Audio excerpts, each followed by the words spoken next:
Hi everyone, I hope you all are doing amazing and welcome back to my YouTube channel. तो पहले तो please ignore my background because I am sitting in my room. So मुझे कोई और जगह नहीं मिली video बनाने के लिए, so that's why I tried a lot to hide the things but obviously it is not possible that I can hide everything. So yeah, welcome back to my YouTube channel and do not forget to subscribe my channel. So in this video I am going to discuss about a security guard job. I am pretty sure कि आप लोगों ने बहुत सारी videos इस topic पे देखी होगी यूट्यूब पे, बिकॉज ये बहुत ही कॉमन जॉब है कनाडा में जो स्टूडेंट्स करते हैं अपने स्टडी परमिट पे या फिर वर्क परमिट पे. बट मैंने भी यही जॉब की है कनाडा में, तो I thought that I should make a video on this topic because मैं आपके साथ अपना एक्सपीरियंस शेयर कर सकती हूँ. I can tell you about its advantages as well as disadvantages. So yeah, that's why I'm gonna tell you one by one कि इसके क्या फ़ायदे हैं और इसके क्या disadvantages हैं. तो सबसे पहले मैं advantages से स्टार्ट करूँगी और मैंने सारे जो एडवांटेजेस है वो एक लिस्ट बना दी है सो दैट कि मैं कुछ भूल ना जाऊँ. तो सबसे पहले मैं स्टार्ट करूँगी फर्स्ट एडवांटेज से. तो जो सिक्योरिटी गार्ड की जॉब है ये बहुत ही कॉमन जॉब है और सबसे ईजीएस्ट जॉब है ये कनाडा में, बिकॉज़ इसमें आपको कोई फिज़िकल लेबर वर्क नहीं करना पड़ता. इसमें आप बिल्कुल भी ऐसे टायर्ड नहीं होते और इसीलिए मोस्टली स्टूडेंट्स इस जॉब को प्रीफर करते हैं करना, स्पेशली जब वो स्टडी कर रहे होते हैं. तो ये सबसे ईजी जॉब है, फर्स्ट बेनिफिट. सेकंड बेनिफिट मैं बोलूँगी कि इसमें आपको सैलरी अच्छी मिलती है.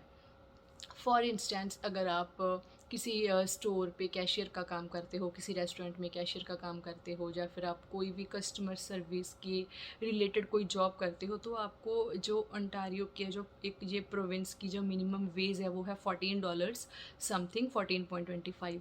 तो आपको $14.25 ही पे मिलेगी. पर सिक्योरिटी गार्ड में ऐसा होता है कि अलग अलग साइट्स बनी होती है और साइट के अकॉर्डिंग जो आपकी पे है वो वेरी करती है.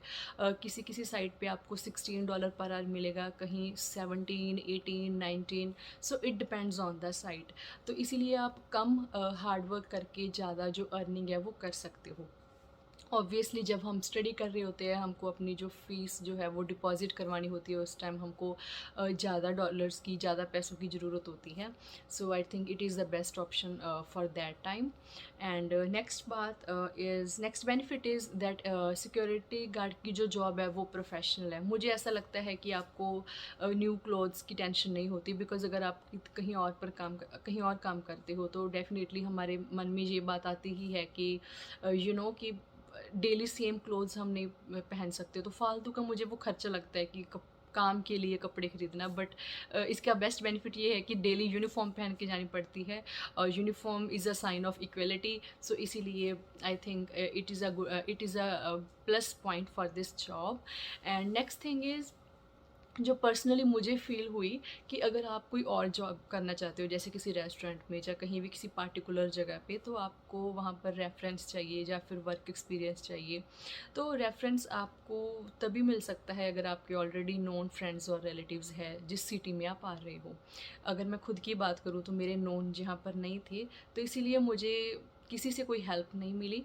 मैंने रेज़्यूमे ड्रॉप किया बहुत ज़्यादा जगह पे और I applied online as well, but it did not work unfortunately. So that's why I had to apply for the security guard license. And after getting my security guard license, I applied online for different sites for different security companies. And I think after few days, I just received an invitation for the interview. तो इसीलिए मैं बोलूँगी कि अगर आप security guard की job करते हो तो इसमें जो रेफरेंस है वो रिक्वायर्ड नहीं है. Reference is not required. Without reference you can apply for the job and you can get a job.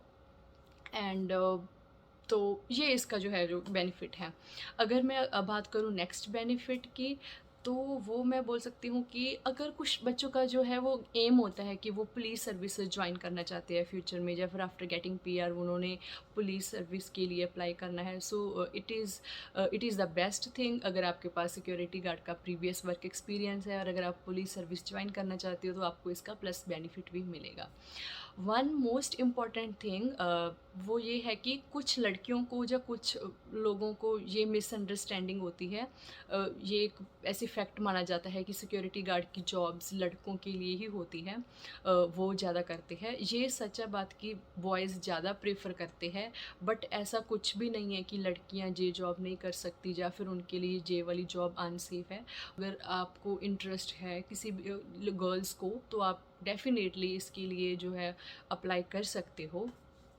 On the other side, talking about its disadvantages, I would say the one disadvantage that I felt is customer service experience. Security guard में काम क्या होता है कि या तो अगर आपको बैंक्स में काम मिल रहा है, किसी बैंक में आप सिक्योरिटी की जॉब कर रहे हो या फिर किसी रिटेल स्टोर में, तो आप फ्रंट डेस्क पे या फिर फ्रंट डोर पे खड़े होते हो और आप जैसे कस्टमर्स को ग्रीटिंग्स के लिए हेलो हाय बोलते हो, या फिर जब वो जाते हैं घर तो उनको आप बोलते हो have a nice day, have a good day. तो इसको हम कॉन्वर्सेशन या फिर कस्टमर सर्विस या फिर कम्युनिकेशन स्किल्स का पार्ट नहीं मान सकते, बिकॉज ग्रीटिंग्स तो बड़ी कॉमन सी है जी, तो सबको अच्छे से हेलो हाय तो बोलना आता ही है।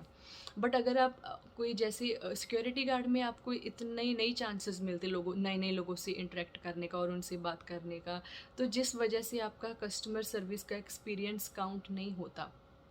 बट अगर आपकी साइट ऐसी है जहाँ पर आपको लोगों से इंटरेक्ट करना है, आप जैसे स्क्रीनर की जॉब अभी जो है वो कोविड की वजह से है, जिसमें आप टेम्परेचर चेक करते हो कस्टमर्स का, उनसे कोविड रिलेटेड जो क्वेश्चंस होते हैं आउटसाइड ट्रैवलिंग के वो क्वेश्चन पूछते हो, तो उसको भी हम कंसिडर कर सकते हैं कि हाँ कस्टमर सर्विस का एक्सपीरियंस है।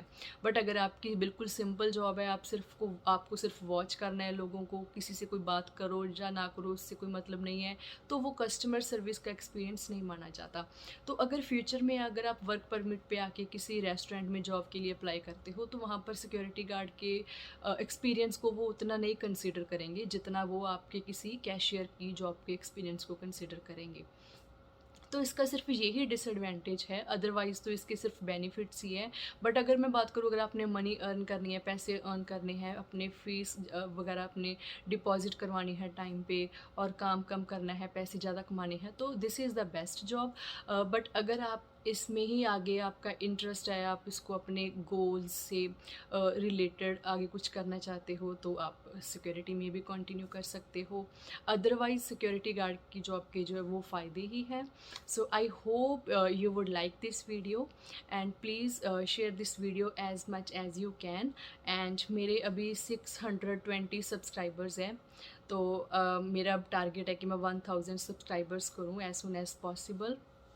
सो इसीलिए please subscribe to my channel, and आप मुझे कमेंट कर सकते हो अगर आपके पास कोई क्वेश्चन है मेरे लिए। So you can comment and like this video.